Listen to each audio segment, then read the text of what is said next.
never marry you or accept this baby." The millionaire raged, but 9 months later, one hospital door broke his heart open. The hospital corridor stretched ahead in quiet stillness, the kind that makes every footstep sound louder than it should.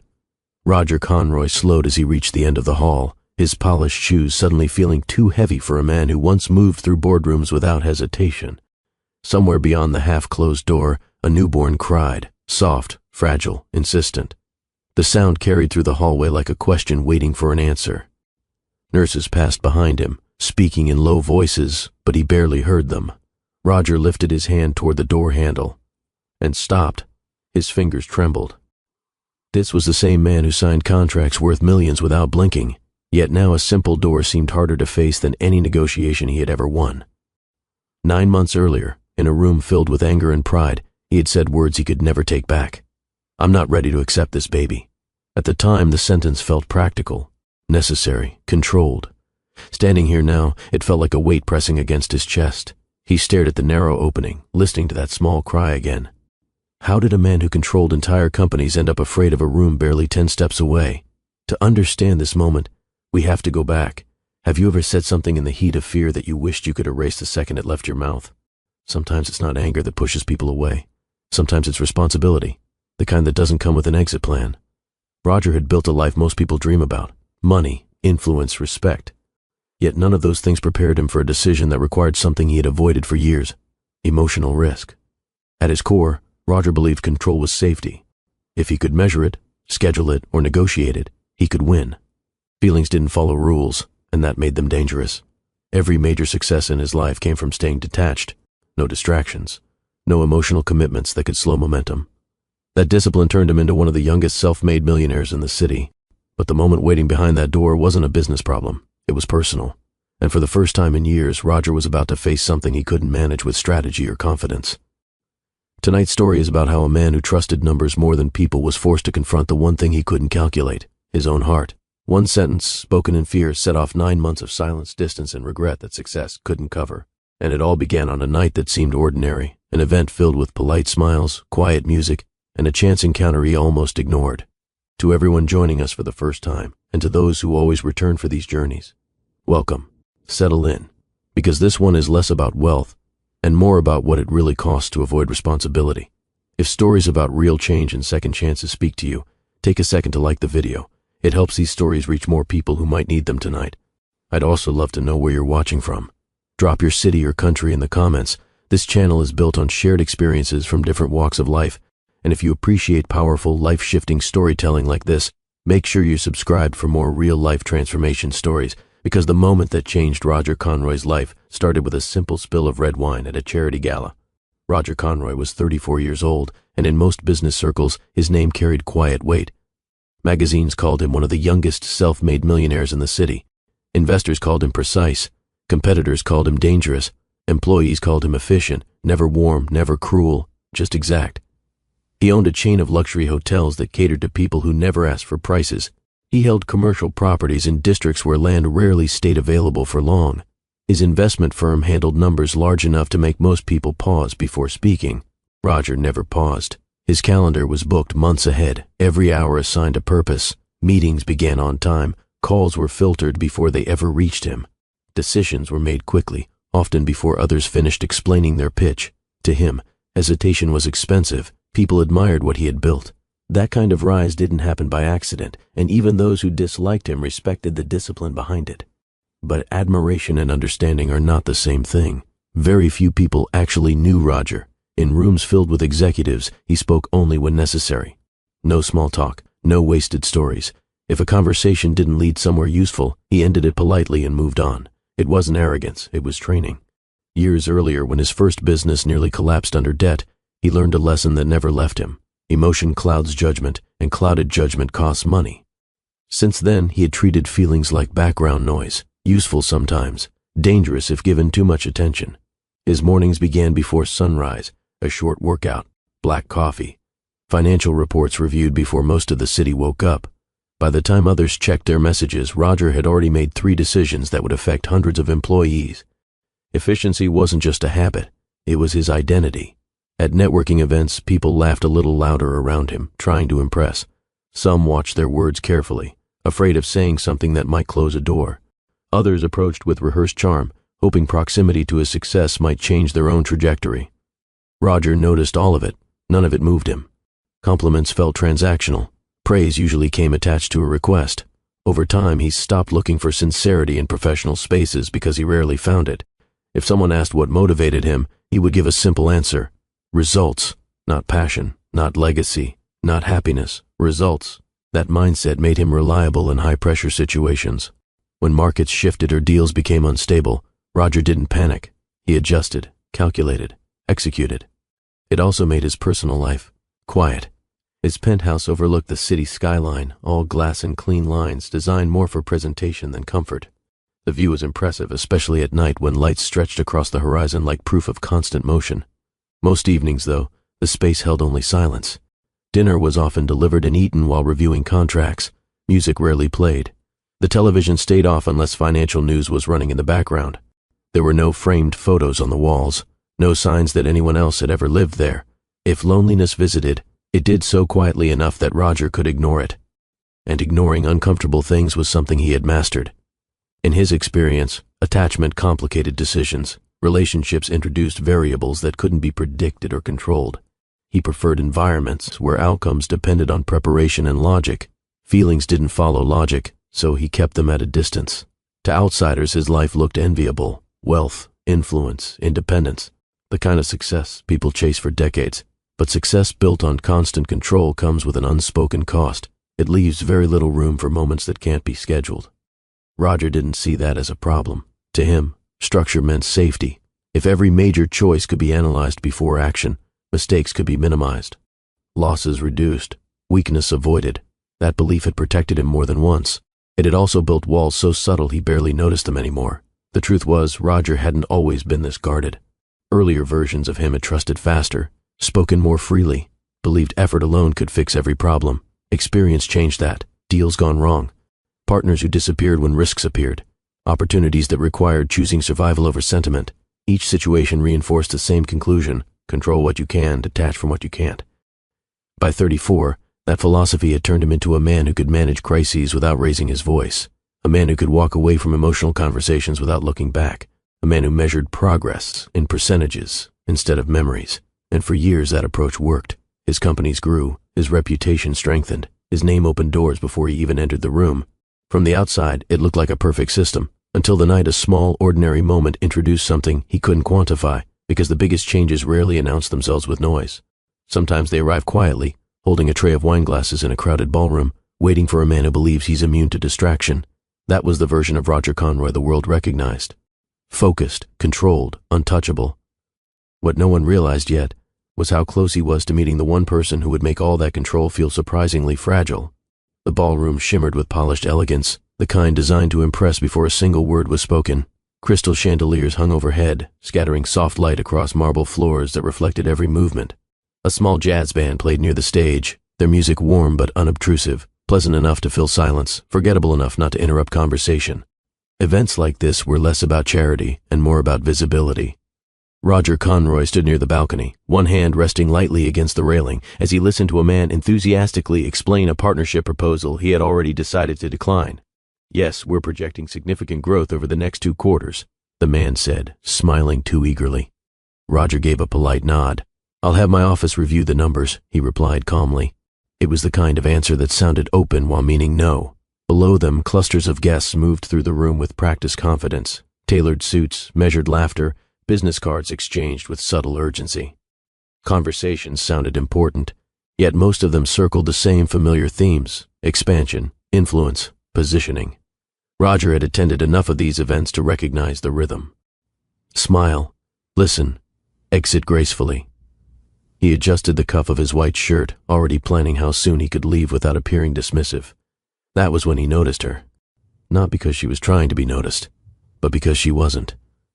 Near the far wall, a young woman moved carefully between guests carrying a tray of wine glasses. Her uniform was simple, neat, practical.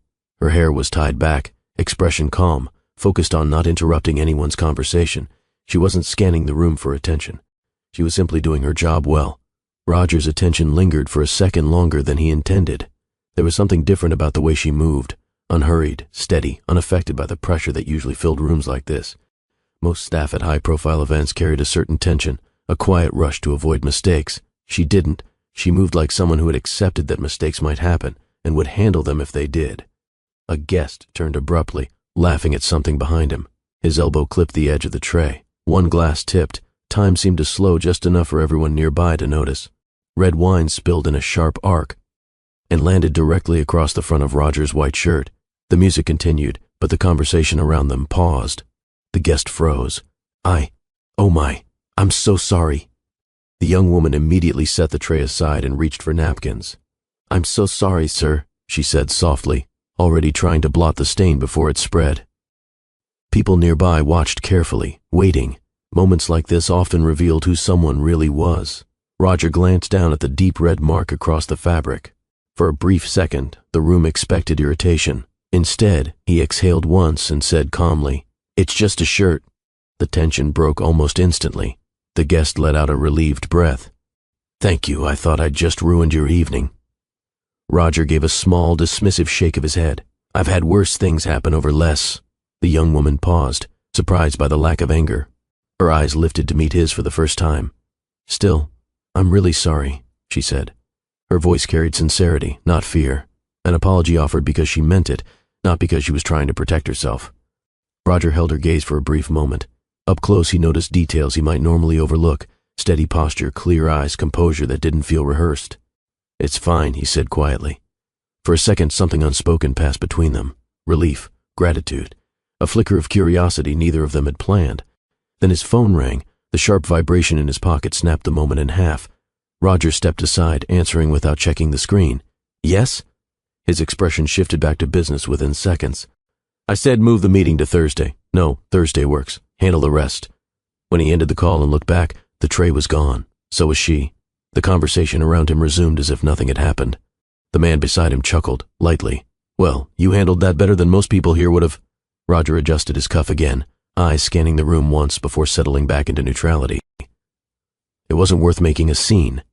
Yet, as the evening continued, through introductions, polite laughter, and predictable proposals, his attention drifted once or twice toward the far side of the ballroom. Not searching exactly, just noticing. He didn't know her name, didn't ask. By the time he left the event, the incident had already been filed away in the part of his mind reserved for minor, forgettable moments. Or at least, that's what he told himself. Because in a life built on priorities and outcomes, a brief exchange with someone serving drinks shouldn't have mattered. It should have disappeared into the background like the music, the speeches, the practiced smiles. Instead, later that night, standing alone in his quiet penthouse, loosening his tie, Roger found himself remembering one small detail he couldn't quite explain. Not the spill, not the apology, the way she hadn't seemed intimidated by him. That was unusual. And unusual things had a way of returning when least expected. A week later, inside one of his own hotels, Roger Conroy would see her again. And this time, he wouldn't look away so quickly. A week passed before Roger saw her again.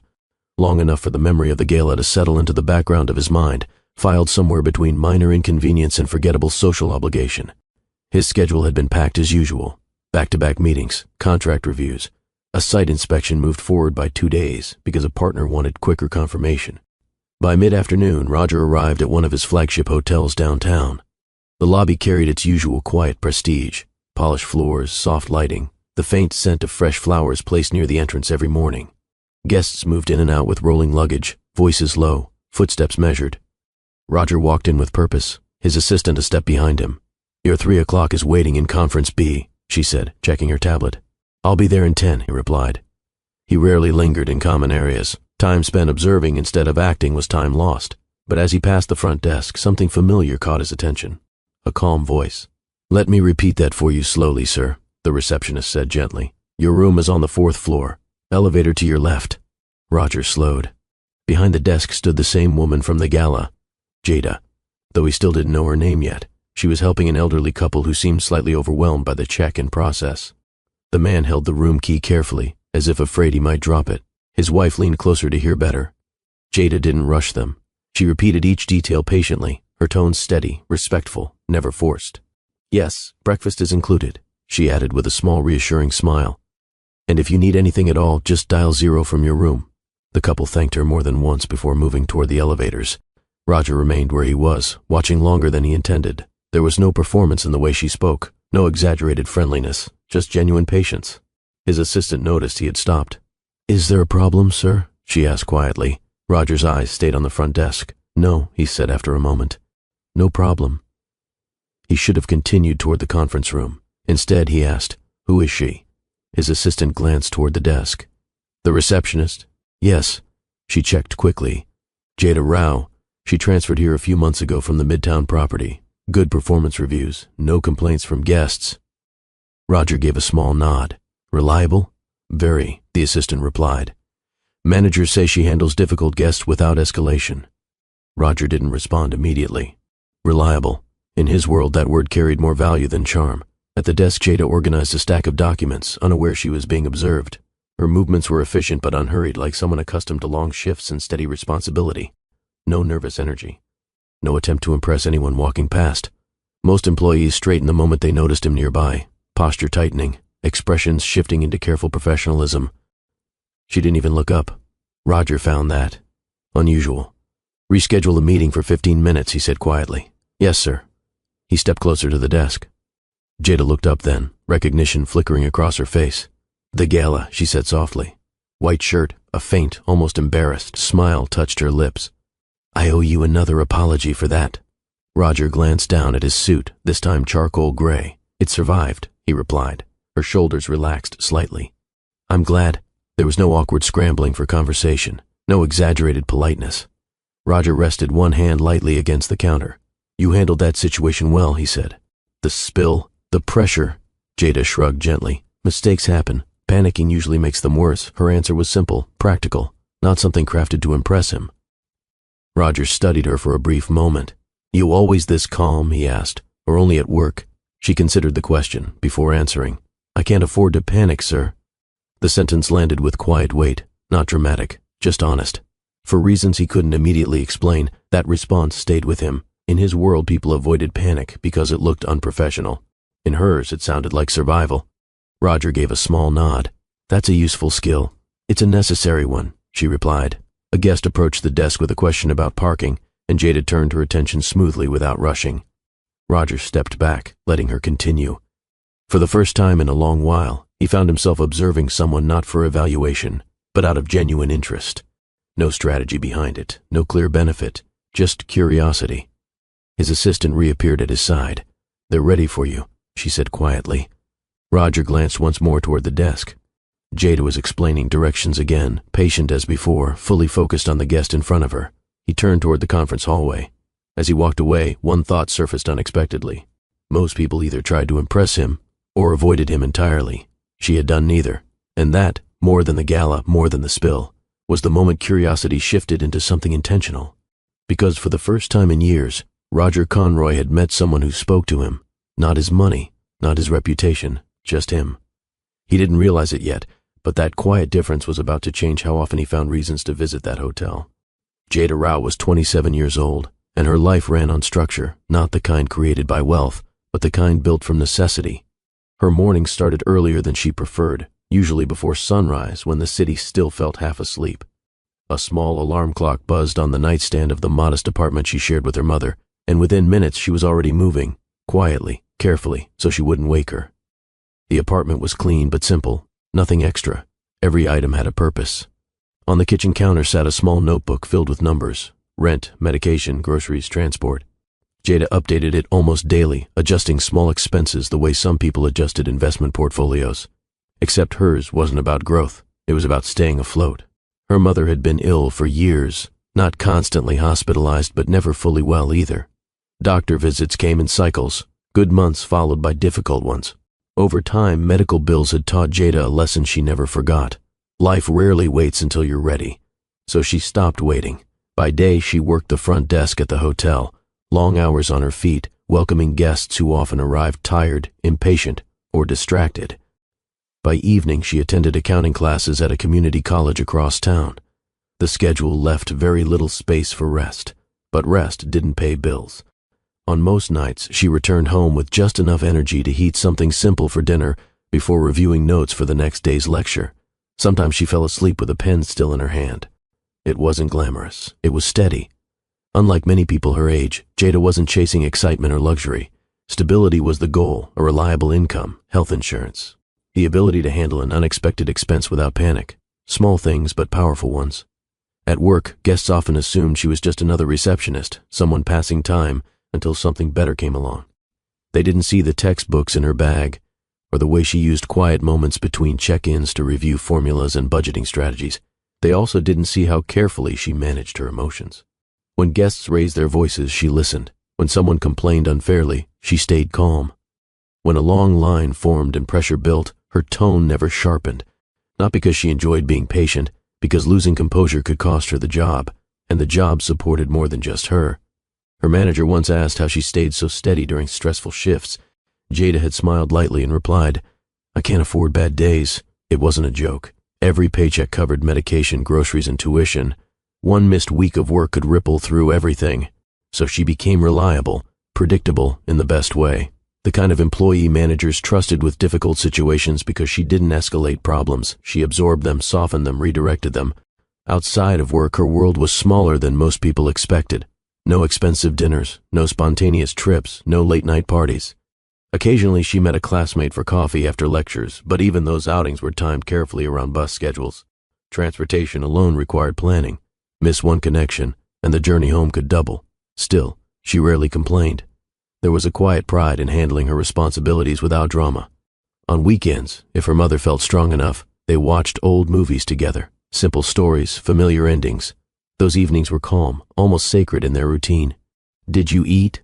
her mother would ask, even when Jada was the one paying for groceries. Care flowed both ways. Responsibility had matured her early. While others talked about dream jobs and future adventures, Jada focused on what could be built step by step.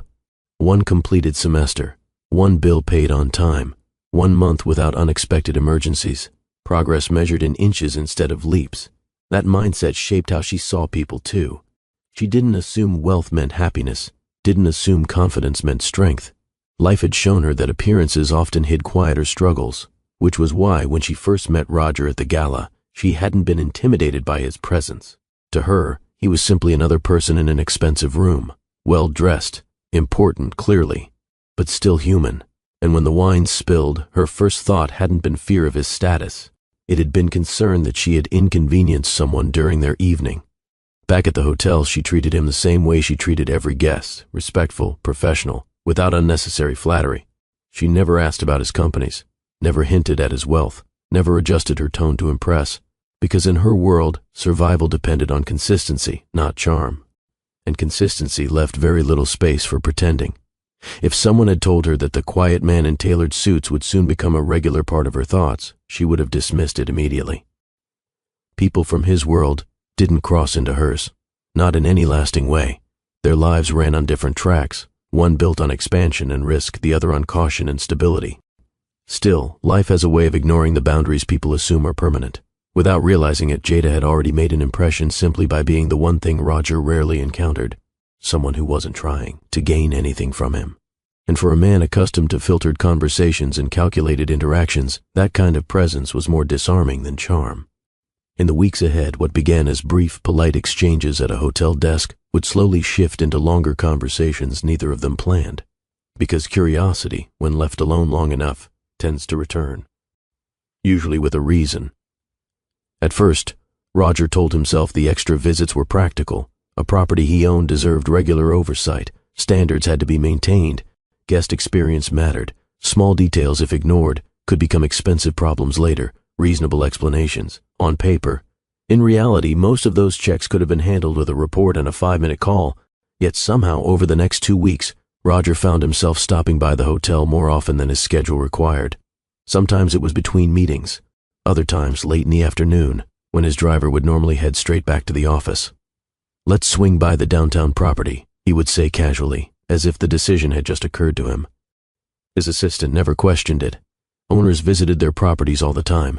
Still, even she began to notice the pattern. Each visit followed the same rhythm. Roger entered the lobby, acknowledged the manager if he was nearby, walked a slow, observant path past the seating area, and almost without fail his attention drifted toward the front desk. Jada always greeted him the same way. "Good afternoon, Mr. Conroy." No nervousness, no exaggerated enthusiasm, just professional respect. The first few times their exchanges were brief. "How's occupancy this week?" he asked once. "High," she replied. "We've had several early check-ins, another day. Any issues reported overnight?" "Nothing major. One maintenance request on the 5th floor, already handled. Efficient answers, clear, no unnecessary details, exactly how he preferred communication." But unlike most professional interactions in his day, these didn't feel like negotiations. There was no angle behind her words, no attempt to impress him with statistics she thought he wanted to hear. If something was good, she said it was good. If something needed attention, she said that too. Honest, direct, calm. One evening, near the end of a long day, Roger stopped at the desk while the lobby sat nearly empty. Jada was organizing reservation forms, stacking them neatly. She glanced up. "I try to be..." "Try," he repeated. A small smile touched her lips. "Some days are louder than others." That's one way to put it. She set the papers aside. Guests get tired. Flights get delayed. People arrive already frustrated. If I meet them with the same energy, it only gets worse. Roger considered that. "So you absorb it instead." "I redirect it," she corrected gently. The distinction was subtle but intentional. She seemed to soften it before it spread. "That's a useful skill," he said. "It keeps my day manageable," she replied. A guest approached with a question about late checkout, and she shifted her focus instantly, voice steady, patient as always. Roger stepped back, watching again, not evaluating, observing. The difference mattered. Over the next few visits, their conversations stretched a little longer each time. Still appropriate, still professional, but less guarded. One afternoon he noticed a textbook partially hidden beneath the desk. "Studying something?" he asked. Jada nodded. "Accounting. Why accounting?" "Stable job," she said simply. He leaned slightly against the counter. "Not exciting?" She met his gaze without hesitation. "Excitement doesn't pay hospital bills." The answer landed heavier than its calm delivery suggested. In Roger's environment, people chased growth, influence, expansion. Here was someone chasing stability and speaking about it without embarrassment. No performance, no apology, just truth. He found himself thinking about that line later that night while reviewing investment projections. Excitement doesn't pay hospital bills. It wasn't a phrase anyone in his boardrooms would ever say. A few days later, he arrived earlier than usual. The morning rush had just ended, leaving the lobby quiet. Jada was helping a guest print travel documents. When she finished, she looked up and noticed him waiting. "I'll be with you in 1 second," she said. "No rush," Roger replied. And he meant it. Yet standing there, listening to the soft hum of the lobby, he felt no urgency to move. When she returned her attention to him, she asked, "Inspection today?" "That obvious? You only come this early when something needs checking." A faint hint of humor colored her tone. Roger allowed a small smile. "Maybe I just like confirming things are running properly." "Or maybe," she said lightly, "you don't trust reports." Waiting wasn't something he typically tolerated well. Time was usually measured in outcomes. That too. No one rushed to fill the silence. For Roger, that was unusual. Most conversations in his life were dense with purpose. Questions, numbers, decisions stacked back to back. Here the pauses didn't feel inefficient. They felt steady. As days turned into weeks, his visits stopped needing justification, even in his own mind. He no longer framed them as inspections. They were simply part of his routine now. Walk in, check the lobby, exchange a few words at the desk, leave. Yet those few minutes had begun to shift something subtle in him. His tone softened without effort. His questions became less transactional. Once, after finishing a conversation, he started toward the elevators, then paused and turned back. "You handle pressure better than most managers I've worked with," he said. Jada tilted her head slightly. "Pressure doesn't scare me," she replied. "Uncertainty does." "Why uncertainty?" "Because you can't prepare for it." Roger absorbed that quietly. Preparation had always been his shield against risk. But some parts of life didn't send warnings. That thought stayed with him long after he left the building. By then, neither of them had acknowledged what was happening. There were no grand gestures, no dramatic shifts, just a pattern forming, steady, almost invisible. A powerful businessman adjusting his schedule without admitting why, and a receptionist who treated him exactly the same as everyone else. What Roger didn't realize yet was that these short, ordinary conversations were doing something no high-stakes deal ever had. They were slowing him down. And for the first time in years, that didn't feel like a loss. It felt grounding. By the time a month had passed, Roger's visits no longer surprised the staff. Owners came and went. Inspections happened. Presence at a flagship property was considered a good sign. Only Roger knew his reasons had quietly shifted. What began as observation had turned into something less defined, an unspoken pause in his day that he didn't rush through. Late evenings became his preferred time to stop by. The lobby then was calmer, the rush of arrivals already settled, business travelers either in their rooms or finishing quiet dinners in the restaurant downstairs. On one of those evenings, the seating area sat nearly empty. A soft instrumental track played overhead, low enough that it blended into the background. Jada stood behind the desk reviewing a reservation list. "Long day?" he asked. She glanced up, surprised to hear the question framed that way. "A normal one," she said, "which is usually a good thing." He nodded once. "Normal is underrated." She gave a small, knowing smile, as if she understood more than he had said. A moment later, the quiet was interrupted by quick footsteps. A young boy, no older than 6, ran across the lobby, his mother a few steps behind, apologizing under her breath. "Slow down," she called softly. The boy turned too quickly, his shoe catching slightly against the polished floor. He stumbled, just enough to lose balance, then caught himself before falling. For a split second, his eyes widened in shock. Then he grinned, proud he hadn't gone down. Jada laughed. It wasn't loud, not dramatic, just a soft, genuine laugh that slipped out before she remembered where she was. For that brief moment, she wasn't an employee managing a space. She was simply someone reacting to something small and human. Roger turned toward her instinctively. The sound caught him off guard. It was unfiltered, real. The kind of reaction that didn't calculate who was watching. Jada quickly composed herself, clearing her throat as if to return to professional mode. But the moment had already landed. Roger realized, without meaning to, he was smiling, not the polite, measured expression he used in meetings, a real one. It faded almost as quickly as it appeared, but the awareness of it lingered. He couldn't remember the last time something that simple had pulled a reaction out of him. "Kids recover fast," he said, more to himself than to her. "They don't overthink," Jada replied. "They just keep going. That must be nice." "It is," she said quietly, "until life teaches you to hesitate." The line settled between them, not heavy, just honest. Another guest approached the desk, asking about a taxi. Jada handled the request smoothly, voice returning to its steady professional rhythm. Roger stepped aside, watching again. But this time, he wasn't studying efficiency or performance. He was noticing presence, the way she listened fully when someone spoke, the way she didn't rush people even when they repeated themselves, the way calm seemed to follow her instead of the other way around. When the guest left, the lobby returned to its soft quiet. "You're good at this," Roger said. "At what?" "Making people feel less stressed than when they walked in." Jada considered that. "I just try not to add to whatever they're already carrying." "That's rare," he said. "In your world?" she asked gently. "In most." She leaned slightly against the counter, relaxed but attentive. "What's your world like?" she asked. Roger almost gave his usual short answer, busy, efficient, productive. Instead, he paused. "Fast," he said after a moment. "Everything moves fast, and if you slow down, you fall behind." Jada studied his expression briefly. "Or," she said, "you finally notice what you've been running past." The comment wasn't confrontational, just thoughtful. Roger let out a quiet breath that might have been a soft laugh. "No one's ever said that to me."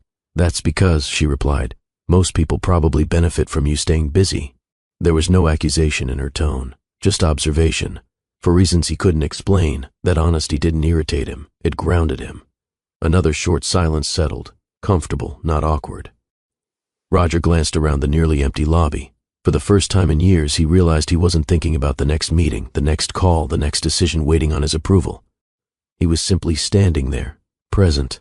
It was unfamiliar, and strangely, peaceful. "I should let you get back to work," he said eventually. "I am working," she replied with a faint smile. He nodded, accepting that. As he turned to leave, he noticed something subtle but undeniable. The tension that usually sat between his shoulders, tight, constant, almost invisible, had eased. Not gone, just lighter. Upstairs in his penthouse later that night, reviewing reports under the glow of his desk lamp, the image returned unexpectedly. Not the numbers on the page, not the contracts awaiting his signature. Jada laughing, brief, unguarded. It replayed once, then again. Roger leaned back in his chair, staring at the skyline through the glass. He didn't analyze the moment, didn't try to assign meaning. He only recognized one simple truth. For the first time in a long while, something in his day had felt genuine, and that small, almost insignificant shift marked the first real crack in the emotional armor he had spent years building. The invitation wasn't dramatic. No grand setup. No carefully planned speech. It happened on an ordinary afternoon, when the lobby was quiet enough. The conversations didn't have to compete with rolling luggage or overlapping voices. Roger had just finished a short meeting upstairs and was on his way out when he slowed near the front desk. Jada was finishing a call, thanking a guest for their patience before placing the receiver down. When she looked up, she noticed he hadn't continued toward the exit. "Everything all right?" she asked. "Yes," he said. Then, after a brief pause, "Do you take breaks?" The question caught her slightly off guard. "Sometimes," she replied. "Why?" "There's a cafe across the street," Roger said, keeping his tone neutral. "I have 15 minutes before my next call." He didn't frame it as an invitation, just a statement. Jada studied him for a moment, as if weighing whether there was a hidden expectation behind the offer. There wasn't. 15 minutes, she said. "I can do that." The cafe was quiet, tucked between a pharmacy and a small bookstore that rarely had more than 2 customers at a time. No one looked twice when they walked in. For Roger, that alone was unusual. Most places shifted slightly when he entered, staff suddenly more attentive, conversations adjusting once his name was recognized. Here, the barista simply asked, "What can I get you?" "Black coffee," Roger said. Jada ordered tea. They chose a small table near the window. No assistants, no phones on speaker, no one waiting for a decision, just 2 people sitting across from each other without titles between them. For a moment, neither spoke. Not awkward, just unfamiliar. "You're different outside that building," Jada said finally. Roger raised an eyebrow. "How? You look less guarded."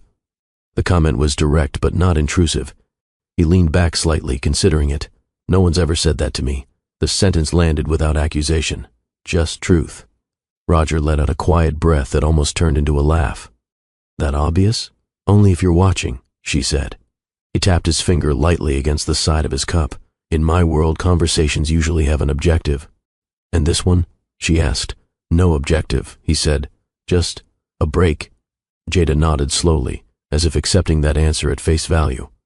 "What's that like for you?" she asked. "What? Taking a break without turning it into a meeting?" Roger thought about it. "Unfamiliar? Uncomfortable?" "Not exactly," he admitted. "Just inefficient." That made her smile. "You measure everything in productivity, don't you? Most things, and the things you can't measure." He met her gaze. "I usually avoid them." The honesty surprised even him. Jada didn't react with judgment. "Sounds exhausting," she said softly. Roger shrugged, though the movement carried less confidence than usual. "It works for business," she replied. "Does it work for life?"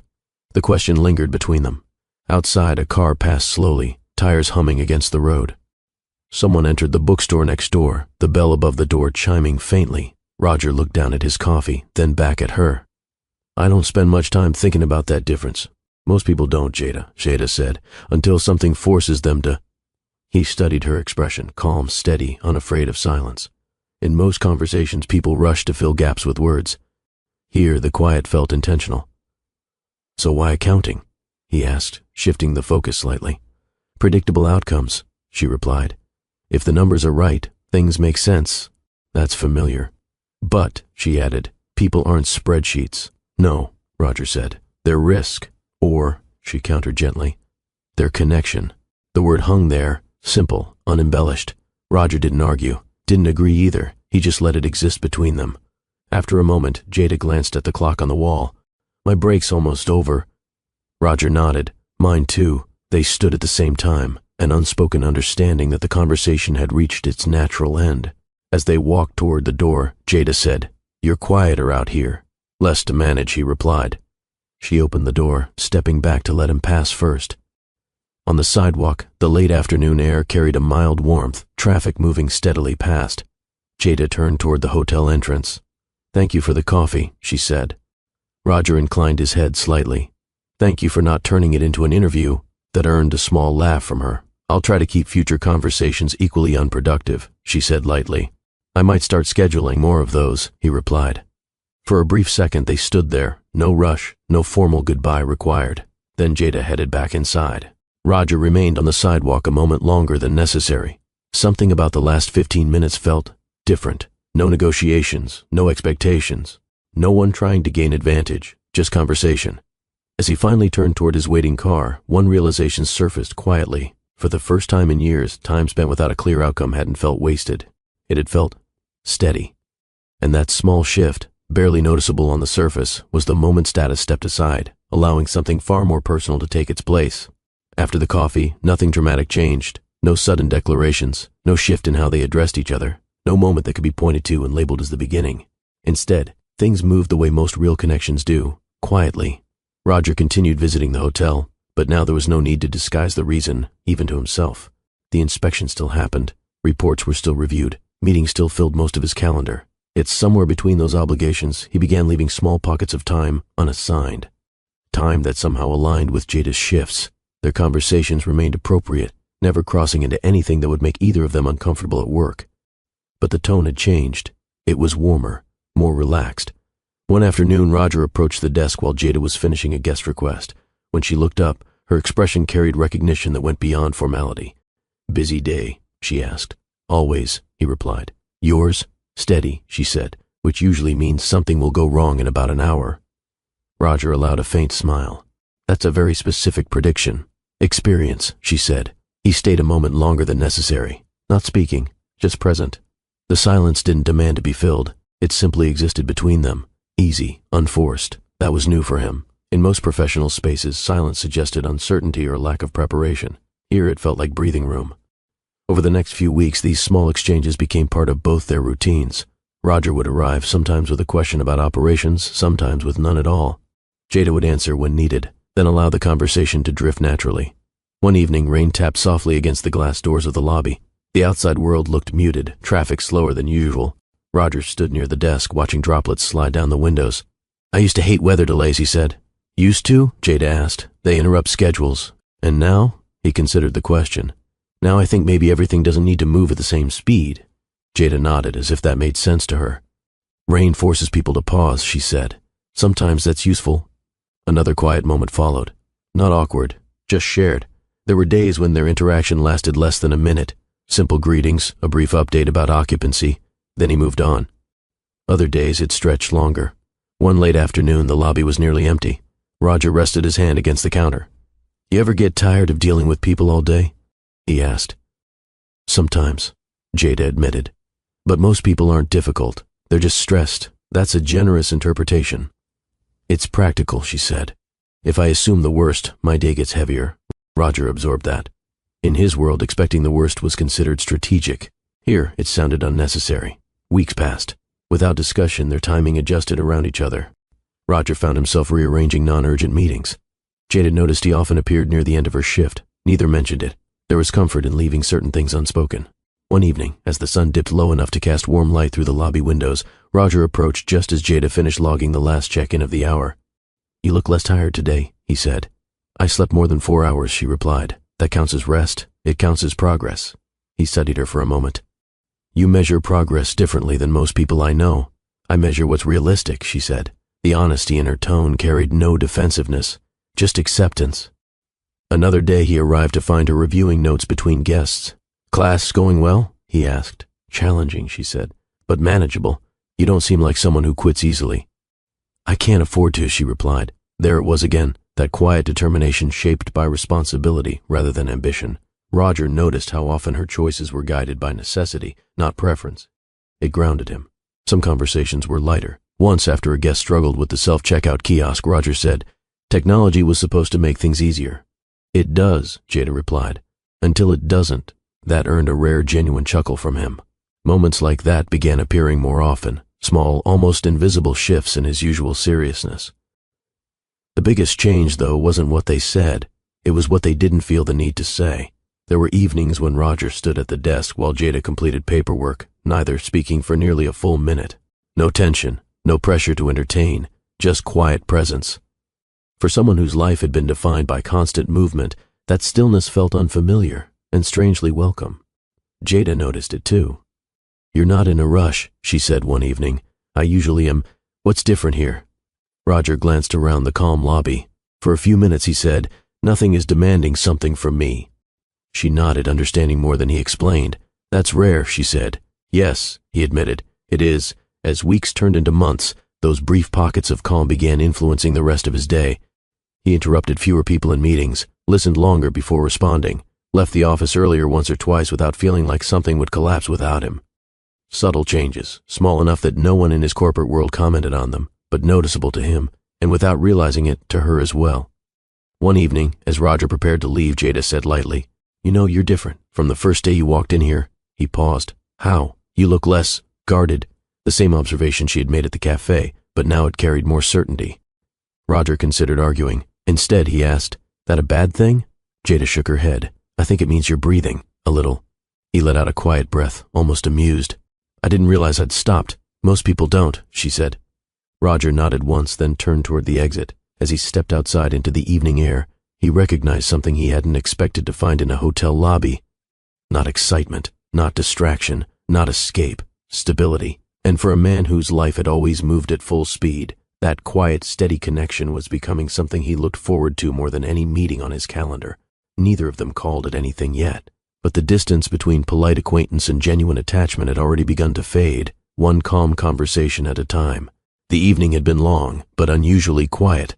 Most guests had already checked in, and the lobby carried that late-hour calm where footsteps sounded softer and conversations dropped to near whispers. Outside, the city lights had begun to glow, reflecting faintly against the glass entrance. Roger arrived later than usual. No assistant, no visible urgency. Jada noticed the difference immediately. "You're here past your usual inspection window," she said. "Couldn't sleep," he replied simply. That wasn't an answer he normally offered anyone. She studied his expression for a second. "You look tired, just quiet," he corrected.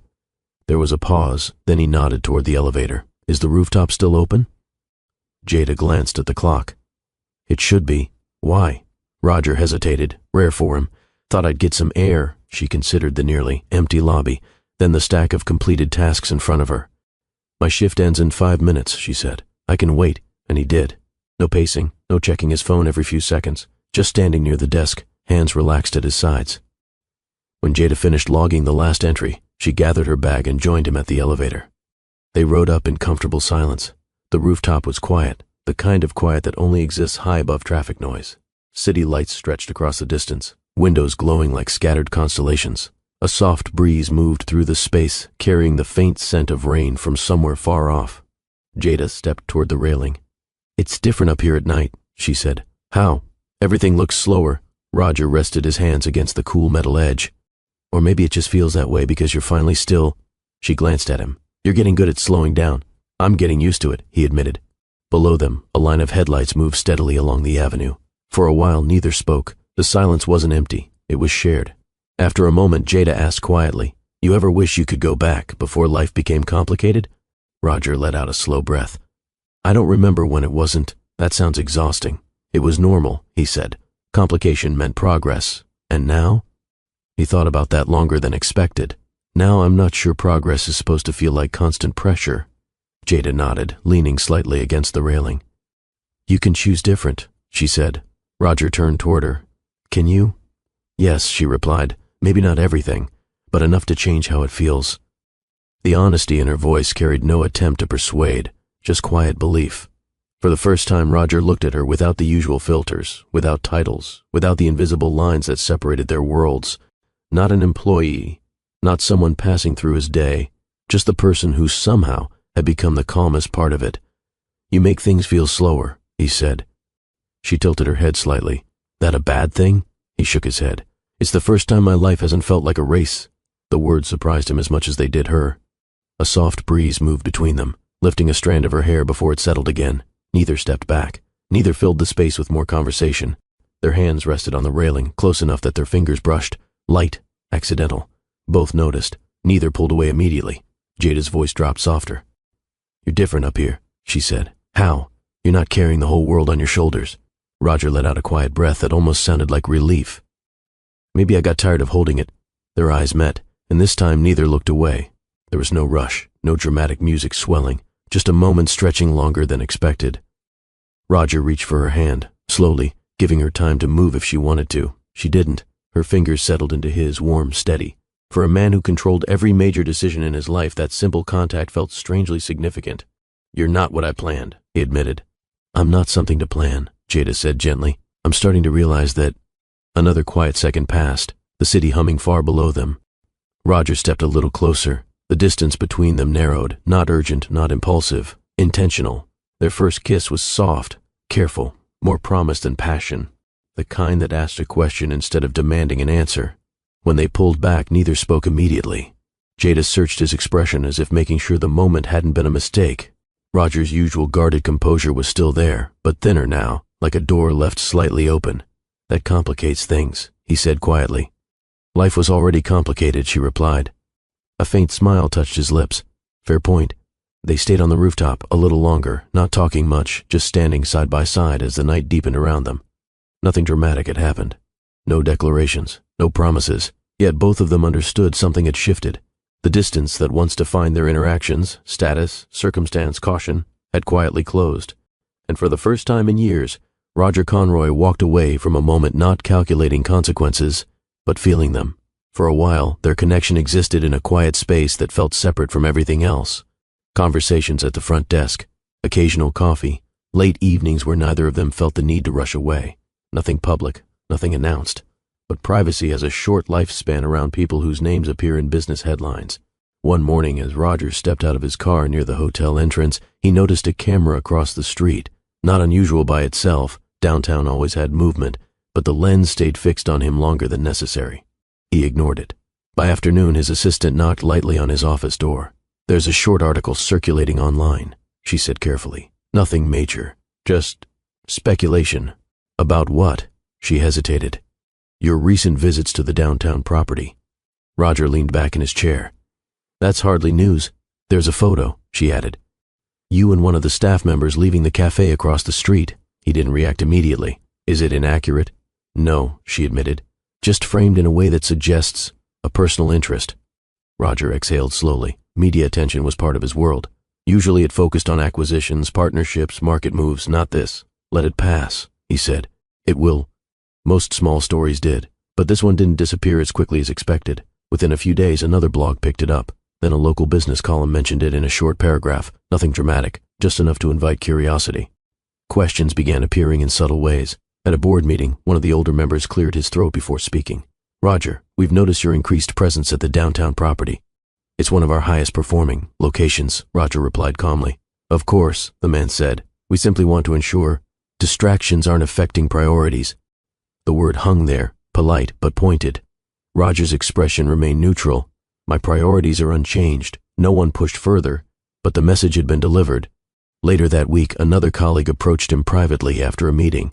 "You know how quickly narratives form," she said. "Investors read into everything." "I'm aware.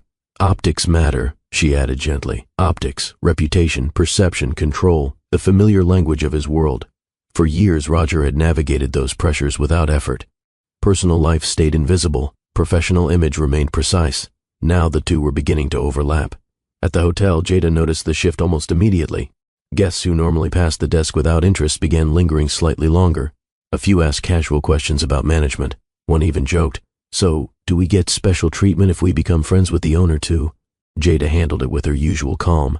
"No special treatment," she replied politely. "Just good service." But the tone around her had changed. Curiosity where there used to be indifference.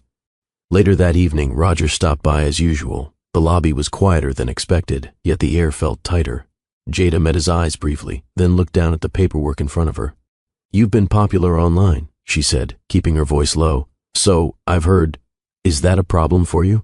Roger considered the question. "Not normally. And now?"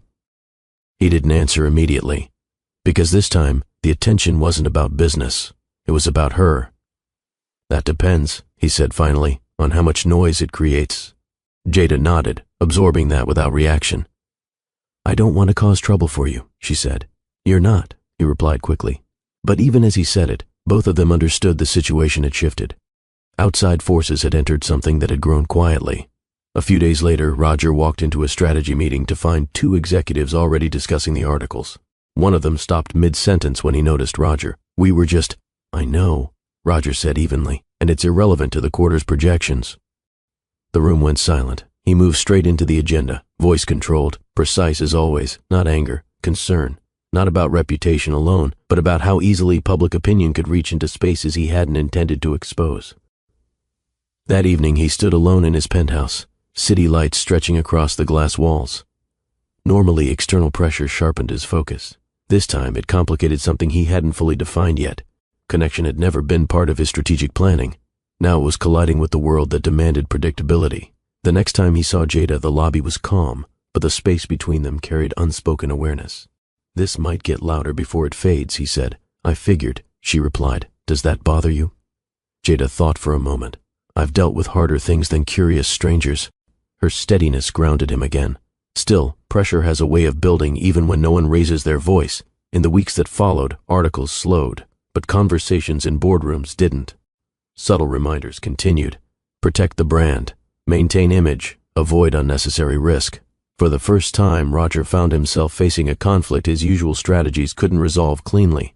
One path protected reputation. The other protected something far more personal. And though he hadn't admitted it out loud, not even to himself, the quiet connection that once felt simple was now standing directly in the path of his carefully controlled world. Pressure rarely announces its peak. It rises gradually, tightening decisions until one moment demands a choice. That moment was closer than either of them realized. The conversation didn't happen during a dramatic storm or in the middle of a public scene. It happened on a quiet evening inside Roger's penthouse, high above the city where everything usually felt controlled, distant, manageable. Jada stood near the window, hands loosely clasped in front of her. Roger had just ended a call, placing his phone face down on the glass table. His attention shifted fully to her, sensing the seriousness in her posture. "You said you needed to talk," he said. "I do." Her voice was calm but not casual. That alone was enough to put him on alert. Roger had learned to read tone the way others read numbers. Something about hers carried weight. He stepped a little closer. "What's wrong?" Jada took a slow breath, not to dramatize the moment, but to steady it. "I went to the doctor this morning." Roger waited. No interruption, no assumptions. "I'm pregnant," she said. The words settled into the room without echo. For a second, nothing moved. The city lights outside continued their quiet glow, cars flowing through streets far below, completely unaware that two lives had just shifted direction. Roger's mind reacted before his emotions could catch up. Pregnant. His first instinct wasn't joy. It was calculation, timeline, media, board reaction, reputation, control. The familiar mental systems that had protected him for years activated instantly. He turned slightly, pacing once, just a step, but enough to create distance. Jada watched him, not pleading, not filling the silence, just waiting. "How certain?" he asked. "Very," she replied. They confirmed it twice. Another pause. Roger's jaw tightened, not in anger but in the strain of processing something that didn't fit inside his usual structures. This wasn't a contract he could renegotiate. This wasn't a risk he could transfer. It was permanent, unplanned, uncontrolled. "I wasn't expecting this," he said quietly. "Neither was I," Jada answered. Her tone carried no accusation. That made it harder. Just truth. Roger ran a hand across the back of his neck, a rare sign of unease. "What are you thinking?" he asked. Jada met his gaze. "I'm thinking this is real," she said. "And it matters." The simplicity of her words pressed against the wall of logic he was trying to build.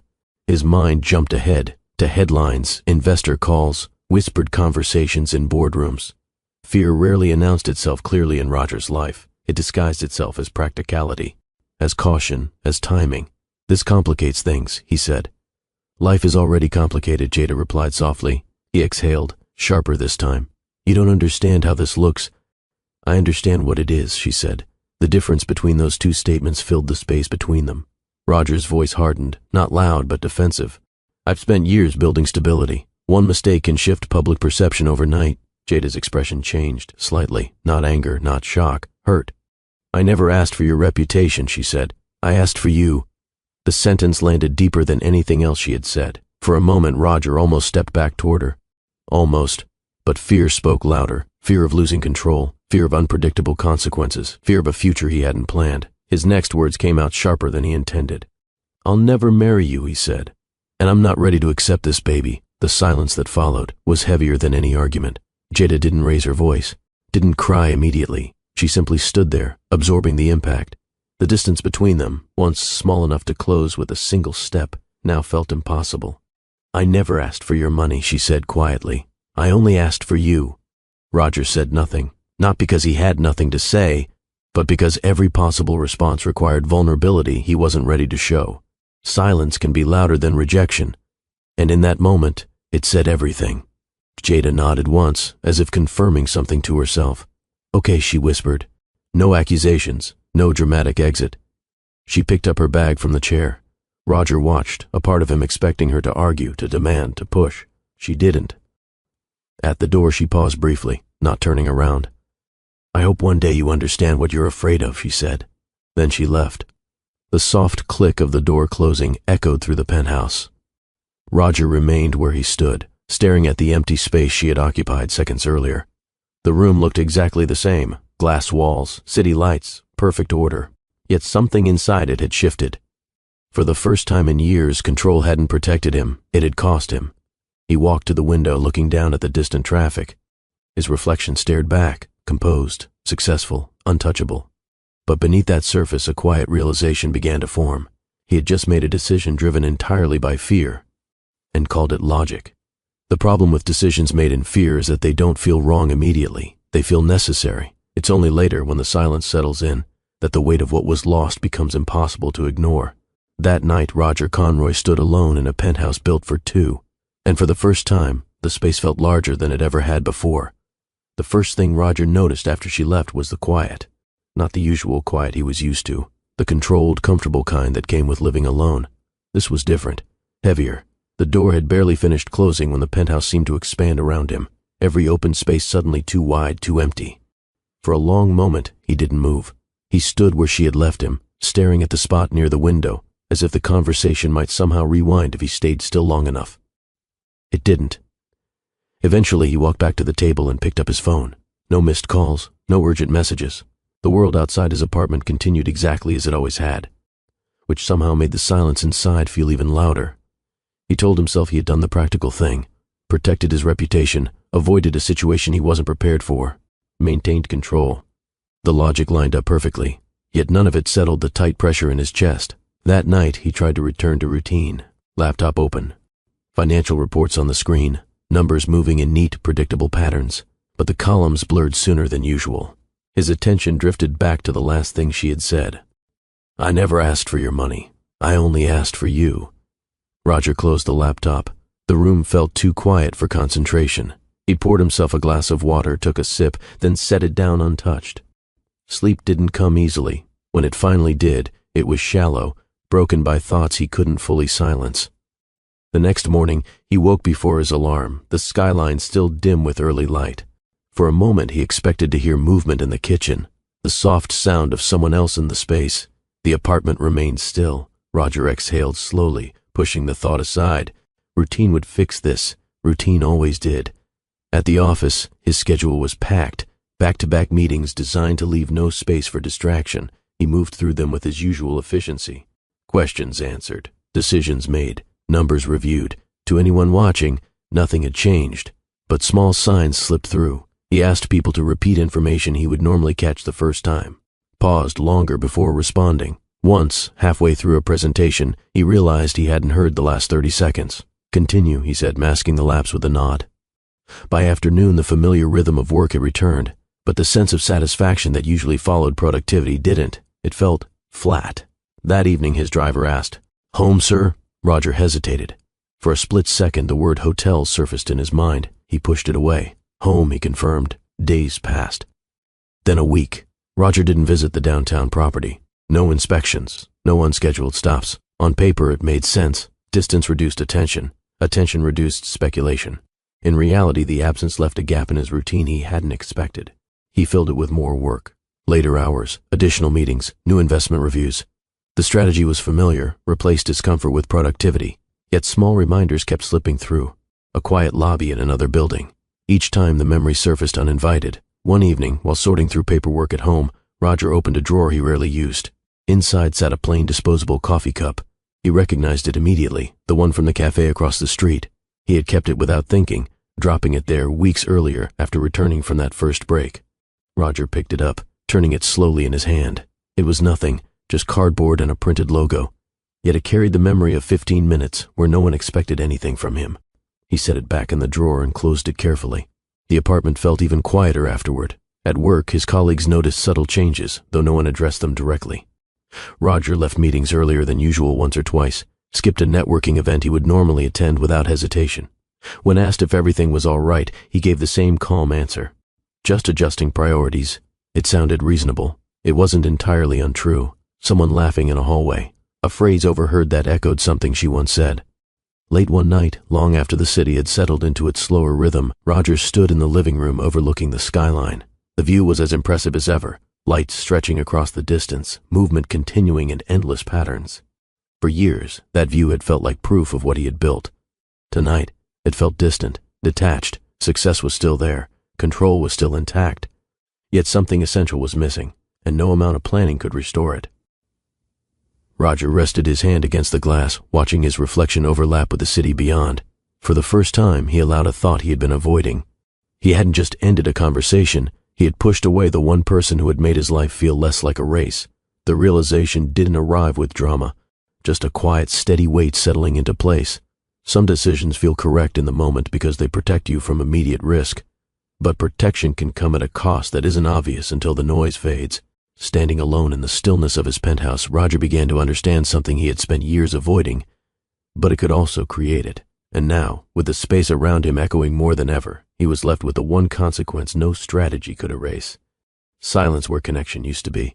Time didn't stop after that night. It never does. Within days, Roger's schedule filled itself again. Meetings, site visits, investor calls, negotiations that demanded quick decisions and steady confidence. From the outside, his life looked exactly as it had before. Efficient, structured. Inside, something had shifted. At first, the change was subtle, easy to ignore if he kept moving fast enough. He stayed later at the office, adding extra reviews to his evenings. New opportunities appeared, and he accepted them without hesitation. Expanding a property portfolio required focus, and focus was something he had always relied on. Work had been his safest place for years, so he leaned into it. Weeks passed, then months. The articles about his personal life faded, replaced by new headlines about acquisitions and quarterly growth. Board members relaxed. Investors remained confident. On paper, everything was stable. Yet stability felt different now. One evening, after a long strategy session, Roger returned to his penthouse earlier than usual. The city outside buzzed with the usual motion. Traffic flowing, lights shifting, distant movement that never fully slept. Inside, the apartment was still. He set his keys on the counter and loosened his tie, expecting the familiar sense of relief that usually came with closing the door on the day. It didn't arrive. Instead, the quiet pressed in.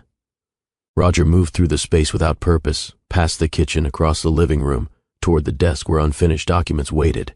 He sat, opened a file, read the first page twice without absorbing a word, then closed it again. His attention drifted. Not to a specific memory at first, just a feeling that something important had been left unresolved. He stood and walked toward the hallway, stopping near the small side table where unopened mail had begun to collect. On top of the stack sat a receipt from months earlier. The cafe across from the hotel. Roger picked it up, turning the thin paper between his fingers. It should have meant nothing, yet the memory surfaced immediately. 2 cups, a quiet table, a conversation without objectives. He placed the receipt back down and exhaled slowly. For years, success had felt energizing. Now it felt muted. As the months moved forward, Roger's routine became even more disciplined. Morning workouts grew longer. Meetings became tighter, decisions quicker, efficiency filled every available space. Colleagues praised his focus. "You've been sharper than ever lately," one executive commented after a negotiation closed ahead of schedule. Roger nodded politely. What no one saw was the reason behind the intensity. Stillness had become uncomfortable. Whenever his schedule cleared unexpectedly, his mind drifted to places he wasn't ready to revisit. So he kept moving.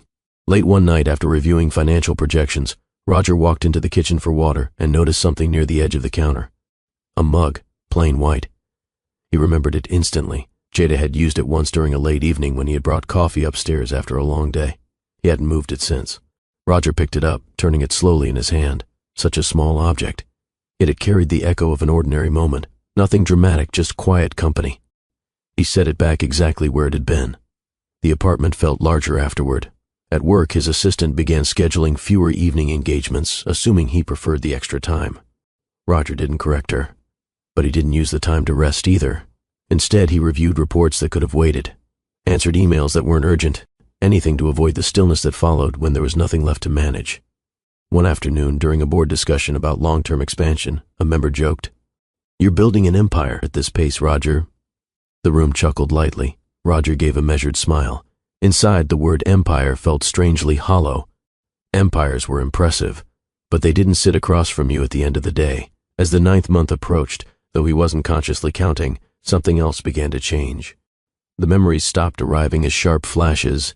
Instead, they settled into a steady presence, a laugh in a quiet lobby, a calm voice saying, "I can't afford to panic," a rooftop where the city looked slower than usual, none of it dramatic, just persistent. One evening, Roger found himself standing at the window again, watching traffic move far below. For years, that view had symbolized achievement. He rested his hand against the cool surface, thinking about a truth he had avoided since that night. He hadn't just walked away from a difficult situation, he had walked away from the only part of his life that had made success feel shared. The realization didn't come with panic, just clarity. Work could fill time. It couldn't replace presence. Around that same period, small shifts appeared in his behavior. He began ending meetings earlier when discussions drifted into unnecessary detail, ignored a few non-essential networking invitations. Once, during dinner with investors, he silenced his phone instead of keeping it face up on the table. Tiny decisions, but each one reflected a change he hadn't fully acknowledged yet. Priorities were adjusting, quietly, without announcement. On a particularly still night, Roger opened the drawer where he had once placed that disposable coffee cup. It was still there, untouched. He held it for a moment, then set it back again. Not out of nostalgia, out of recognition. Some moments, no matter how small, mark a line between who you were and who you're becoming. By the end of those 9 months, Roger's life looked stronger than ever from the outside. Profits up, reputation intact, control fully restored. Yet beneath that surface, something essential had changed. Success no longer felt like a finish line. It felt incomplete. And though he hadn't said it out loud, not to his team, not to himself, one quiet truth had settled in during the long stretch of distance. The silence he had chosen to protect his life had become the loudest thing in it. The message came on an ordinary morning. Nothing about the day suggested it would be different from any other. Roger was halfway through a quarterly review meeting, seated at the head of the long glass table in conference room A. Charts filled the screen, revenue projections, expansion timelines, performance summaries delivered in calm, practiced voices. He listened, nodding occasionally, asking precise questions when numbers didn't align. Everything was moving exactly as planned. His phone, set face down beside his notebook, vibrated once. Normally, he ignored notifications during meetings unless they came from a very short list of contacts. The phone vibrated again, short, insistent. Roger glanced at the screen. The message was from the manager of the downtown hotel. Brief, direct.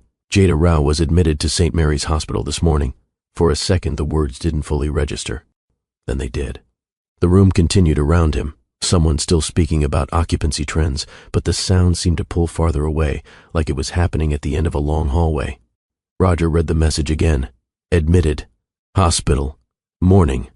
His chest tightened. Not sharp panic, but a sudden drop in certainty. One of the executives across the table paused mid-sentence. Roger? He didn't answer immediately. 9 months. The numbers surfaced without effort. Another vibration followed. A second message. She's in labor. That was the moment everything else lost importance. Roger stood. Chairs shifted slightly as the room adjusted to the unexpected movement. Continue without me, he said, voice steady but quieter than usual. One of the board members frowned. We still need your approval on... You have my approval, Roger replied, already reaching for his jacket. No explanation, no additional context. For the first time in years, he left a meeting mid-discussion. The hallway outside felt too narrow. Roger moved faster than usual, his normally measured pace replaced by something closer to urgency. His assistant hurried to keep up. Is everything all right? He didn't slow. I need the car ready now. Yes, sir. By the time the elevator doors closed, the silence inside the small space pressed in. Roger stared at his reflection in the mirrored wall, composed suit, controlled expression, but his eyes gave him away. There was uncertainty there, something he rarely allowed. As the elevator descended, a thought surfaced, uninvited and impossible to dismiss. What if I'm too late? The doors opened. He stepped out immediately. The city outside was mid-morning busy, traffic moving in steady lines, pedestrians crossing with coffee cups in hand, life continuing without pause. Roger slid into the back seat of the car. St. Mary's Hospital, he said. The driver nodded and pulled into traffic. For the first few minutes, Roger said nothing. His phone rested in his hand, screen dark. Normally, he would have used the drive to return calls, confirm schedules, handle pending decisions. Now, none of it mattered. His mind replayed the last conversation in the penthouse. I never asked for your money. I only asked for you. The memory landed harder than it had months earlier, because this time there was no distance left to hide behind. The car stopped at a red light. Roger looked out the window, barely seeing the storefronts passing by. Another thought pressed forward, quieter but heavier. She went through all of this without me. No strategy could soften that truth. The light changed. The car moved again.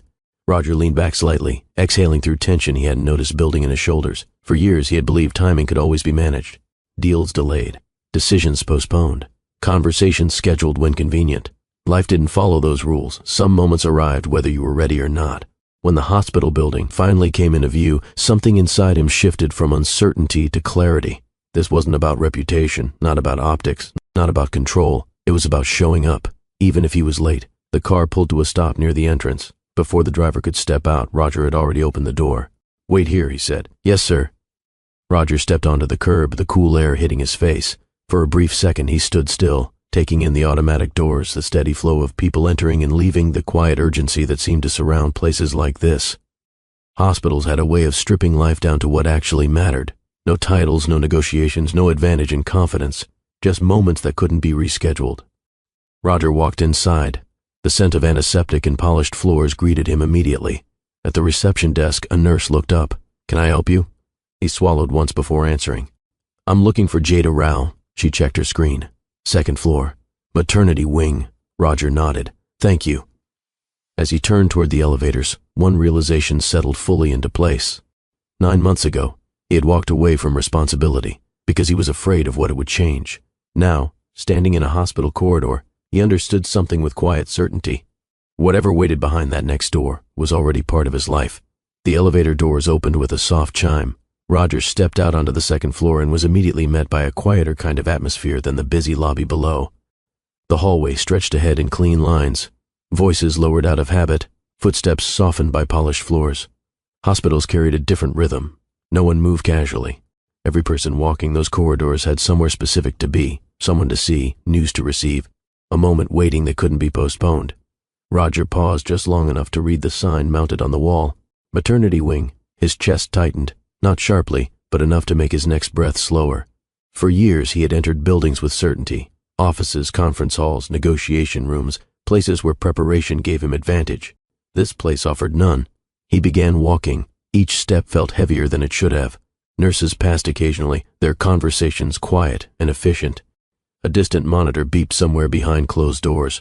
The scent of disinfectant lingered in the air. Ordinary details. Yet every sound seemed amplified against the silence in his mind. As he turned the corner into the main corridor, a faint cry echoed from somewhere ahead. Small, new, unmistakable. Roger stopped without meaning to. The sound lasted only a moment before fading, but it settled into his chest with unexpected force. For months, the reality of the situation had existed mostly as thought, abstract, distant enough to ignore when work demanded attention. Here, it was no longer abstract. It was real, alive. He continued forward, slower now. Doors lined both sides of the hallway, some closed, some slightly open. Inside, glimpses of quiet movement, family members speaking softly, nurses adjusting equipment, moments of relief and exhaustion sharing the same space. Roger's reflection followed him in the glass panels along the wall. Same tailored suit, same composed posture. Yet something about the way he moved had changed. Less certainty, more hesitation. He checked the room numbers as he walked, matching them to the one the nurse had given him. With each step, memories surfaced, uninvited but impossible to stop. A rooftop under city lights, a calm voice saying, "You can choose different," a door closing behind her months ago. He slowed again. For the first time in years, Roger realized he was afraid. Not of failure, not of public perception. Afraid of what waited on the other side of a simple hospital door. What if she didn't want to see him? What if he had arrived too late to matter? The questions pressed in, unfamiliar and uncomfortable. He reached the final stretch of the corridor. Halfway down, one door stood slightly open. From inside came the soft rustle of movement, and then another sound. A newborn's cry. Clearer this time. Fragile. Insistent. Roger's chest tightened. He stopped a few steps away. His hand lifted slightly, then lowered again. For years he had built a life where hesitation was considered weakness. Decisions were made quickly, confidently, without second-guessing. Now, standing in that quiet hallway, he understood something he had never learned in any boardroom. Some doors carry more weight than any contract. He took one more step forward, then another, until he stood just outside the room. Through the narrow opening he could see only a portion of the space, a pale wall, the edge of a chair, a soft movement he couldn't fully make out. The newborn cried again, softer this time, as if settling. Roger's hand rose toward the door. It trembled, a small, involuntary movement he couldn't control. He stared at his fingers, almost surprised by them. This was the same hand that had signed acquisitions worth more than most people would see in a lifetime. Yet now it hovered inches from a simple handle, unsure. A quiet realization moved through him, steady and undeniable. 9 months ago, he had believed responsibility would trap him. Standing here, he understood something different. Responsibility wasn't the weight he feared. Regret was. Roger inhaled slowly, steadying himself. The hallway behind him remained calm, distant sounds continuing their soft rhythm. No one was watching, no one judging. Just a man in a moment he could no longer postpone. He placed his hand on the door. For a second he closed his eyes, just long enough to let the last of his resistance fall away. Then, with a breath he hadn't realized he was holding, Roger Conroy pushed the door open. The door opened with a soft, careful push. Roger stepped inside slowly, as if any sudden movement might disturb something fragile. The room was quiet, dim but warm, filled with that gentle stillness that follows long hours of effort and relief. A monitor hummed softly near the wall. Curtains were half drawn, letting in a muted wash of afternoon light. For a brief second he didn't move. His eyes adjusted first, then he saw her. Jada lay against the raised hospital bed, exhaustion visible in the relaxed heaviness of her shoulders. Strands of hair had slipped, loose around her face. And yet there was a calm in her expression he hadn't seen before. Not the calm of endurance, the calm that comes after something difficult has finally passed. In her arms, wrapped in a small white blanket, was a tiny bundle. Another soft cry filled the space, short, searching. Roger's chest tightened. That sound was different from the hallway. Closer, real. Jada looked up. For a moment surprise crossed her face. Not shock, not anger, just recognition. "You came," she said quietly. Roger swallowed, his voice slower than usual. "I heard this morning."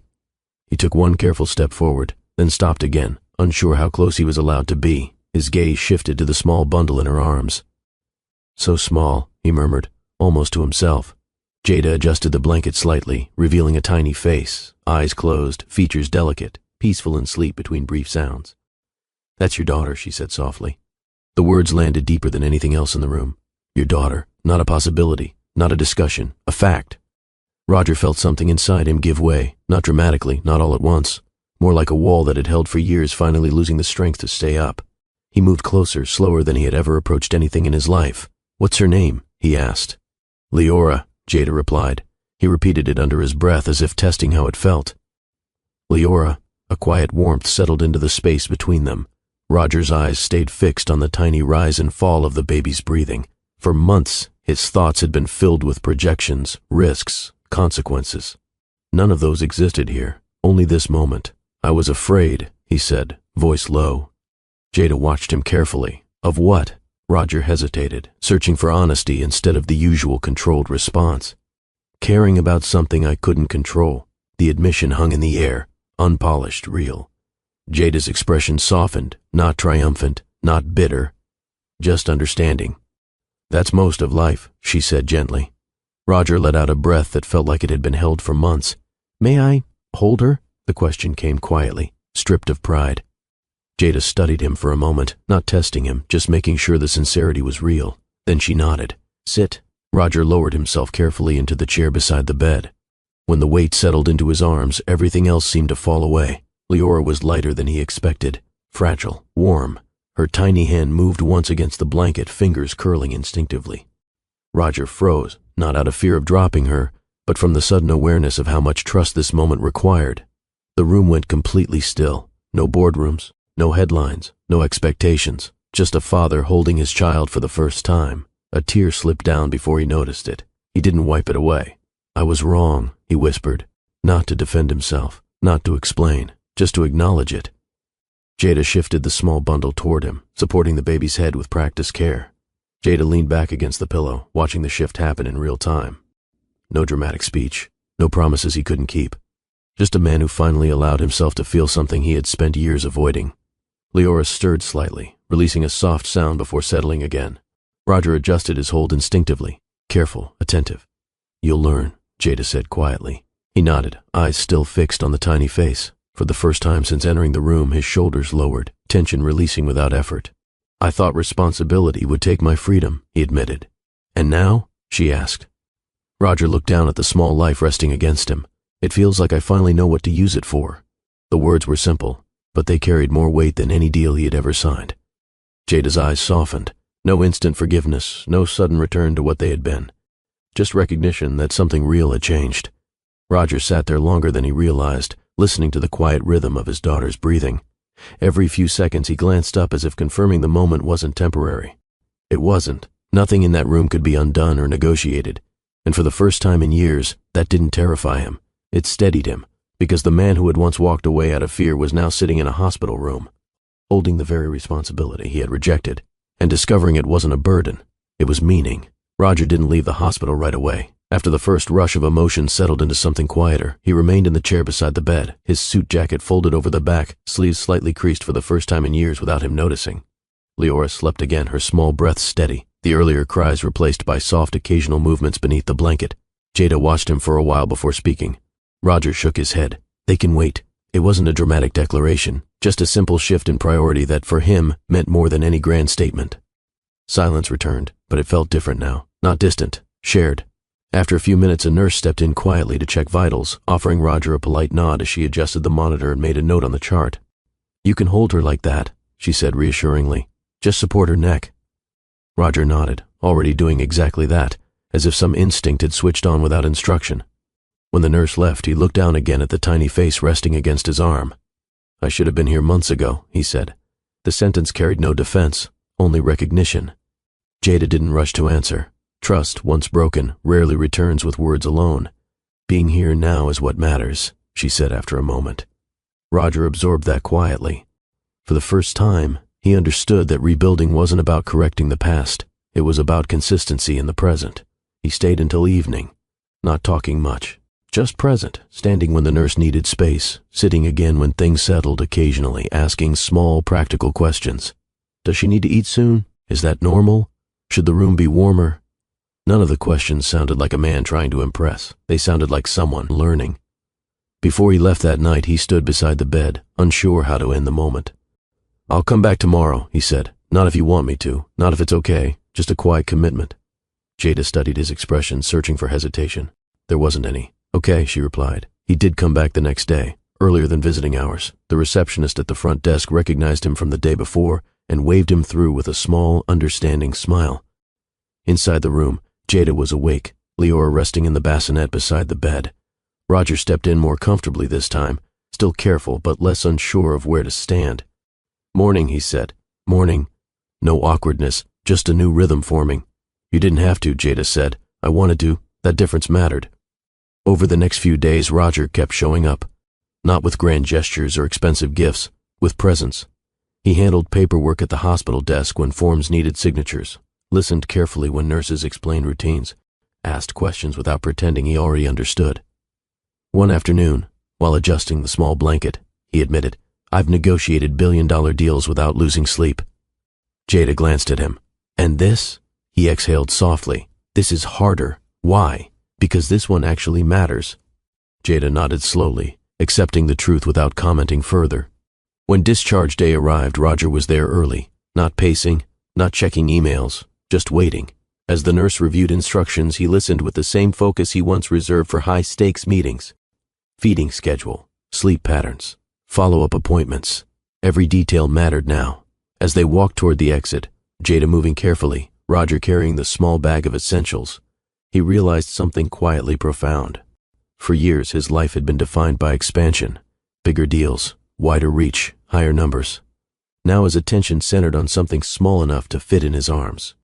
And it didn't feel like a loss. It felt precise, grounded. Outside the hospital, the afternoon air carried a mild warmth. Roger opened the car door, then paused. "I know I can't fix everything I said," he said. Jada met his eyes. "No," she agreed. "I'm not going to promise things I don't understand yet. That's probably wise. But I can show up," he continued. Consistently, the words settled between them, not flashy, not emotional, reliable. Jada studied him for a moment, measuring not his tone but his steadiness. In the weeks that followed, Roger kept that promise. He attended pediatric appointments, sometimes arriving straight from meetings, tie slightly loosened, phone silenced. He learned how to hold Leora without freezing, how to recognize the difference between hunger and discomfort, how to function on less sleep without complaint. None of it came naturally, at first, but he didn't retreat when it was difficult. One evening, after a particularly long day, he admitted quietly, "I used to think responsibility would close my life in, Jada adjusted the blanket around their daughter. And now? Roger watched Leora's tiny hand curl around his finger. It opened something I didn't know I was missing. Jada didn't respond with a speech or a sudden emotional shift. She simply nodded, acknowledging the change without rushing ahead of it. Rebuilding didn't happen in one moment.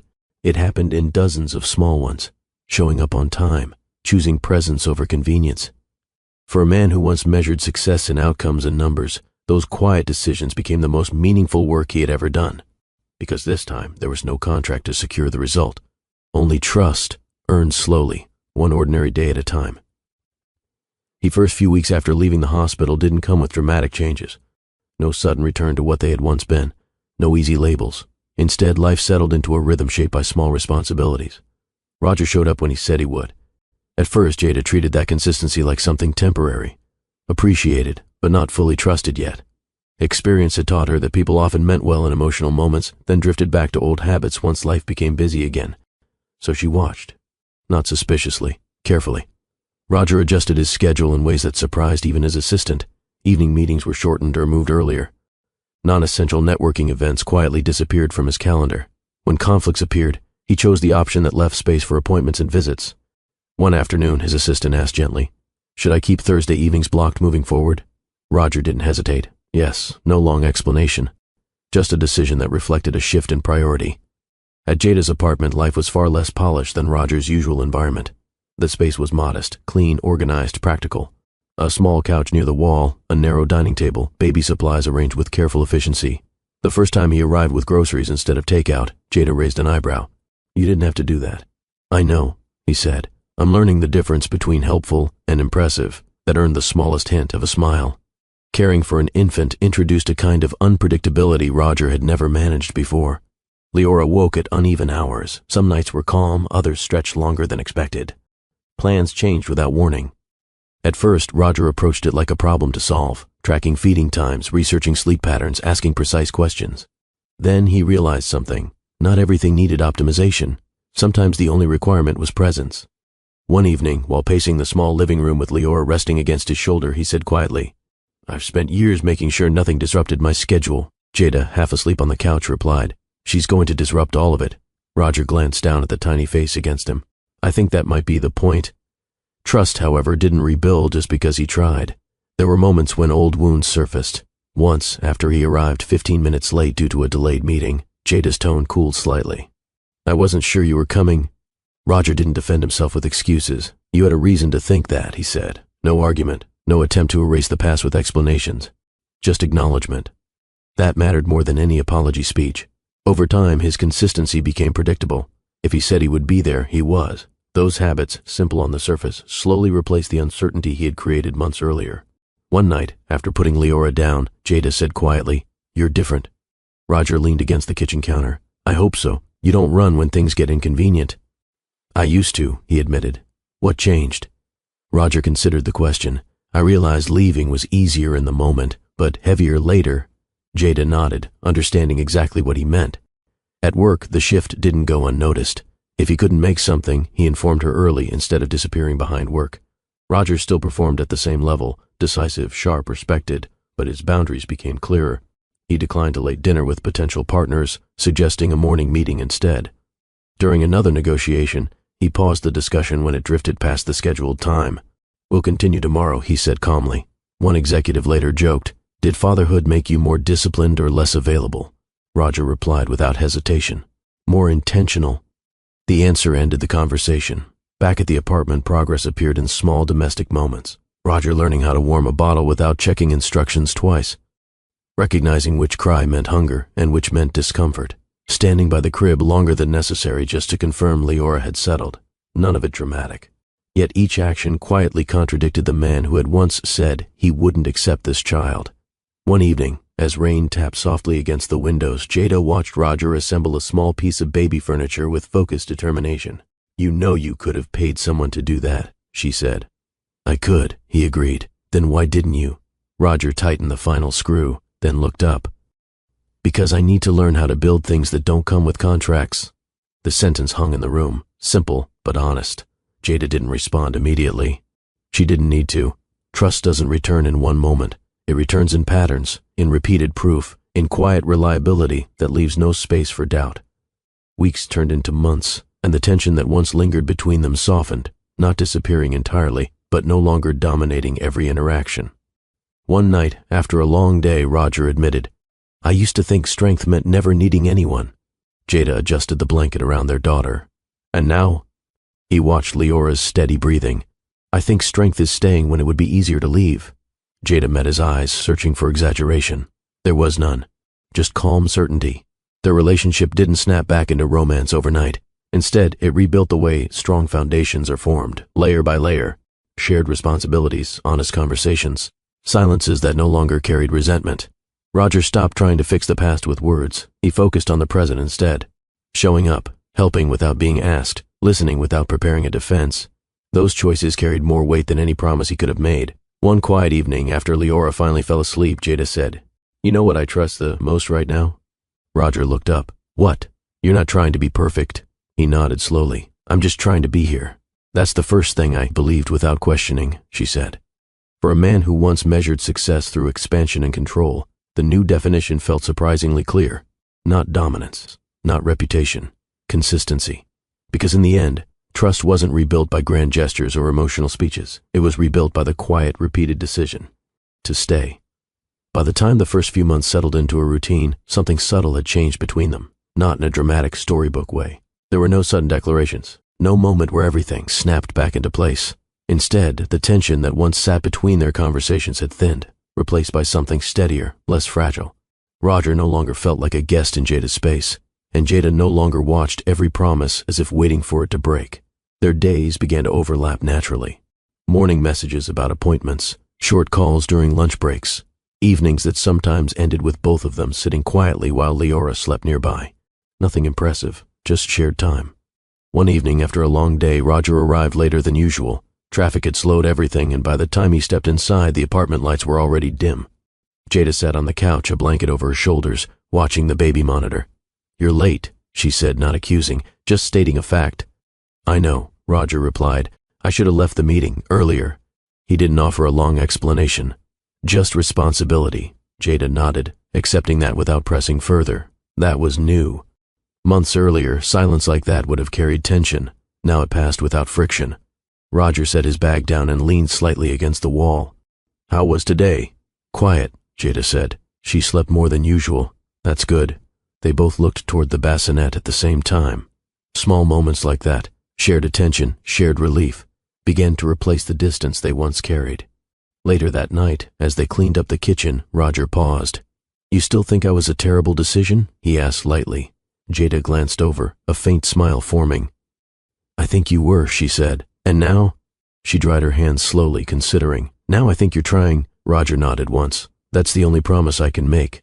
Jada met his eyes. "That's the one I trust." The exchange was simple, almost casual, but it held more weight than any dramatic apology could have.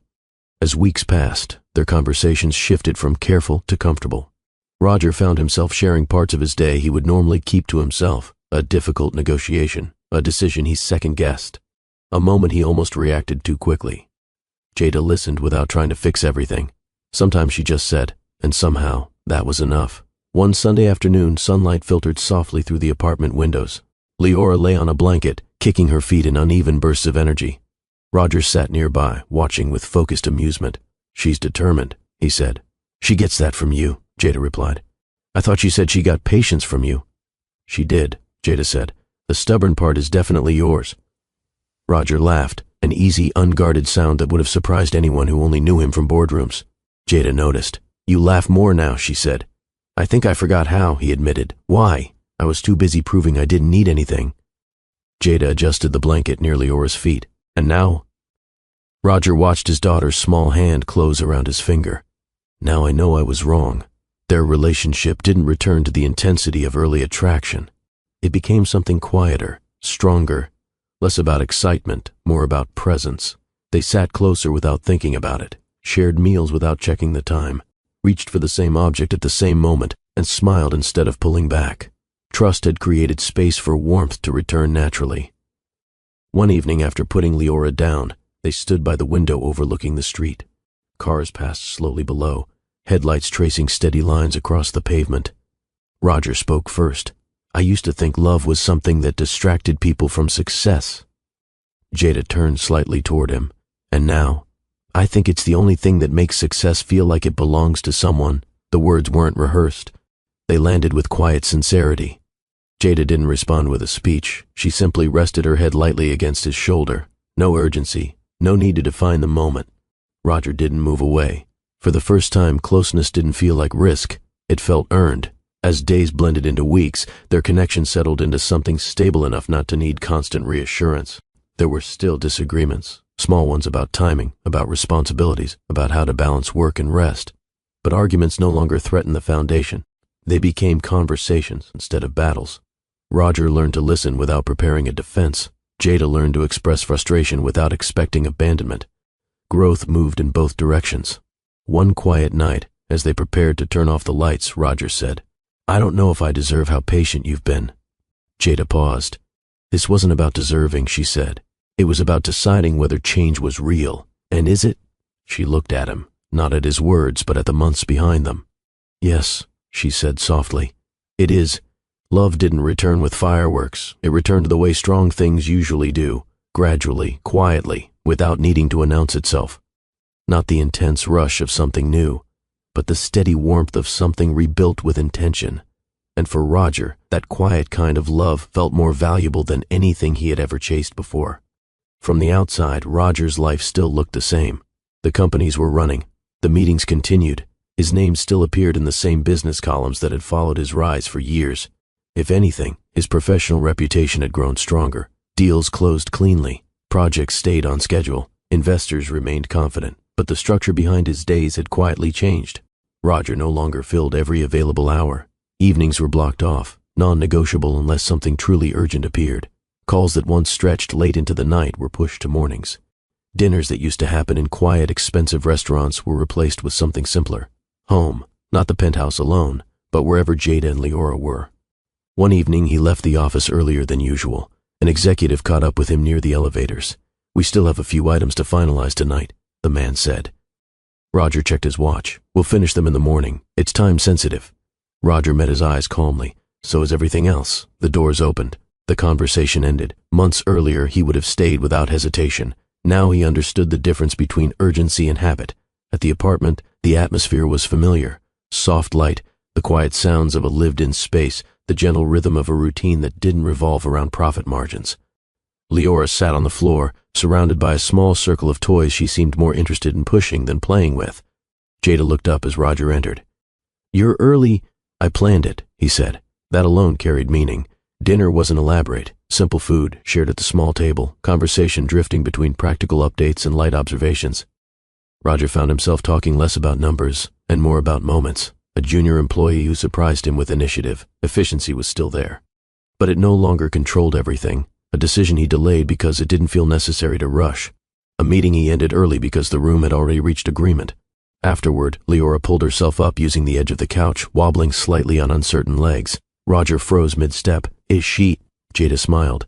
"She's been trying all afternoon." Leora shifted her weight, one tiny foot sliding forward, then another. A hesitant, unsteady step. Roger instinctively moved closer but stopped himself from interfering. Leora took a second step, awkward but determined, before dropping back down onto the cushion with a soft bounce. The room filled with quiet laughter. "That counts," Jada said. "That absolutely counts," he replied. Leora looked up at him, pleased with herself, as if expecting acknowledgement. Roger laughed, full, unguarded.